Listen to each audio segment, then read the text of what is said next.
வணக்கம். என் பேர் நிக்கிதா. ஒரு மக்கள் போராட்ட காலத்தில் இருந்து இன்றைய போராட்டத்திற்கான என்னுடைய கருத்தை பதிவு செய்யறதுக்கானது நான் இதை பேச இருக்கிறேன். நம்ம சட்டத்தில் இருக்கக்கூடிய வலிமையை இழந்த மாதிரி நாம் இன்னைக்கு இழந்து நிற்கிற ஒரு மிகப்பெரிய முக்கியமான விஷயம் என்னென்னா தனிமனித ஒழுக்கம்.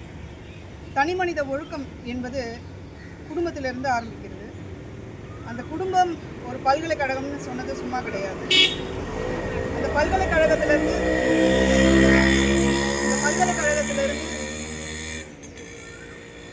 எப்போது நாம் பிரிந்து சென்றோமோ அன்றைக்கே அந்த தனிமனித ஒழுக்கமானது கட்டுப்பாடின்றி இன்னைக்கு இந்த நிலையில் நிற்கிறது. அதனால் எப்போ மனிதன் அந்த நவீனமயத்தை தேடி ஒரு கட்டுப்பாடின்றி ஒரு நிலையை நோக்கி சென்றானோ அன்றைக்கு எடுத்த முடிவுகளினுடைய விளைவு இன்றைக்கு திரும்பவும் நம்மிடத்திலே தவறான ஆளுமைகளை தேர்வு செய்கின்ற திரும்பவும் அதே போன்ற தவறான முடிவுகளில் சென்று முடிவடைந்தனுடைய விளைவு தான் இன்றைக்கி திரும்பவும் நம்ம இது போன்ற போராட்ட காலத்தில் நிற்க வேண்டிய நிலைமை வருகிறது. ஒருவேளை தனிமனித ஒழுக்கம் குடும்பங்களிலே காப்பாற்றப்பட்டிருந்தால் அதுக்காக தான் சொன்னாங்க, முன்னாடி ஜாயிண்ட் ஃபேமிலியில் இருந்தோம், இல்லை பழைய காலத்தில் அப்போல்லாம் இப்போ இந்த மாதிரி குற்றங்கள்லாம் இல்லையேன்னு சொன்னதுக்கான காரணம் என்னென்னா பெரியவர்கள் இருந்தார்கள், கட்டுப்பாடுகள் போட்டார்கள். இது மாதிரியான குற்றங்களை தடுக்கிறதுக்கும் கண்காணிக்கிறதுக்கும் ஆட்கள் இருந்தார்கள். இப்போ யார் இருக்காங்க? கட்டுப்பாடு போடுறதுக்கும் கண்காணிக்கிறதுக்கும் ஆட்கள் கிடையாது. அது யாரும் இன்றைக்கு விரும்புறதும் கிடையாது. எப்படி சில விஷயங்களை நம்ம பின்னோக்கி போக முடியாதோ அது மாதிரி இது போன்ற முடிவுகளுக்கு நம்ம பின்னோக்கி போகவும் இயலாத ஒரு நிலையில் தான் இருக்கும் பட்சத்தில் நம்ம சட்டத்தை நோக்கி தான் தீர்வு தேட வேண்டியது இருக்கு. சட்டம் மூலியமாக தான் அதனுடைய தீர்வுகளை நம்ம பெற வேண்டியது இருக்கு. நிரந்தர தீர்வாக இருக்க வேண்டும். எந்த விஷயத்தில் மனித உரிமை மீறல்களும் காக்கப்படுதோ இல்லையோ குழந்தைகளுக்காக அது காக்கப்பட வேண்டும் என்பது முக்கியமான ஒரு கோரிக்கை. அவர்களுக்கு கூட இந்த நிலம் அதனுடைய பாதுகாப்பை தர இயலாத நிலையில் எட்டுகிறதோ அப்போது இது வாழறதுக்கு தகுதியற்ற ஒரு இடமாக மாறுகிறது என்று நான் பார்க்கிறேன். அந்த பிஞ்சு உயிர்களை கூட நம்மளால் காக்க இயலவில்லைனால் இவ்வளோ பெரிய சட்டம் எதற்கு, இவ்வளோ பெரிய அரசு எதற்கு, கட்சிகள் எதற்கு, அமைப்புகள் எதற்கு, எதற்குமே அர்த்தமற்ற ஒரு வாழ்வாக இருக்கிறது. அதனால்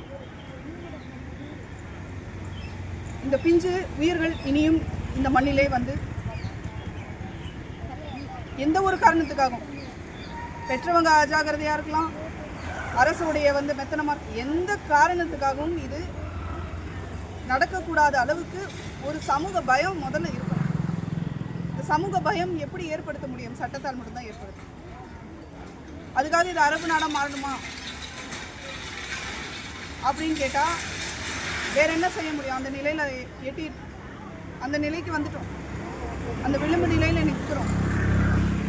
அதுக்காக அரபு நாடு நிறைவேற்ற மாதிரி நடு ரோட்லேருந்து நம்ம நிறைவேற்ற கேட்கல.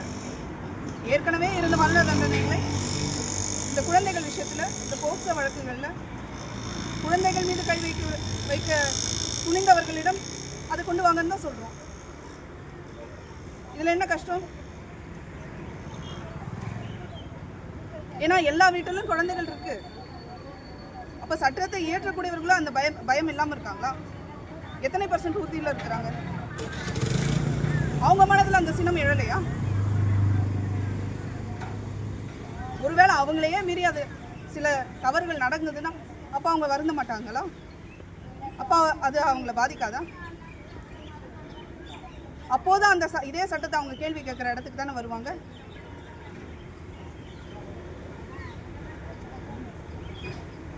அதனால் போராட்டங்களானது, சட்ட போராட்டங்களானது இது போன்ற போராடுகிற மக்களுக்கானதாக மாறக்கூடாது.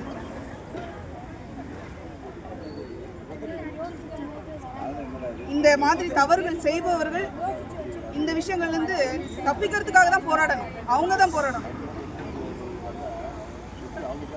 பாதுகாப்புக்காக வேண்டி போராடுற மக்கள் போராடக்கூடாது சட்டத்தில் என்பது என்னுடைய